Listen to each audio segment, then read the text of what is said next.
Hello' everyone, আজি ৰাতিপুৱাই ওলাই আহিছোঁ নগাঁৱত থকা মহামৃত্যুঞ্জয় মন্দিৰ ভাগলৈ।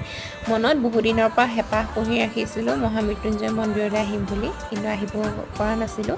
কিন্তু আজি হঠাৎ সুবিধাটো মিলিলে আৰু আহোঁতে চানো টোপনি গ'ল আইতাকৰ কোলাত। মই বৰ্তমান যোৰহাটত আছোঁ, সেইকাৰণে মই মাহঁতৰ লগতে আহিছোঁ। আৰু আমি আহি পালোঁহি মহামৃত্যুঞ্জয় মন্দিৰ। এইবাৰ মই প্ৰথম আহিছোঁ, আহি বিৰাটেই ভাল লাগিছে পৰিৱেশটো, কাৰণ মনৰ এটা হেঁপাহ পূৰ হৈছে।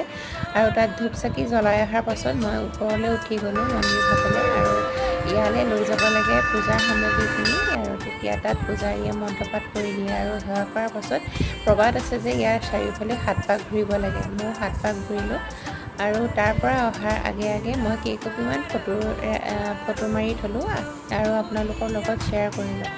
আৰু সম্পূৰ্ণ দীঘল ভিডিঅ'টো মোৰ নেক্সট ভিডিঅ'ত মই আপলোড কৰিম। আশা কৰোঁ আপোনালোকে চাই ভাল পাব।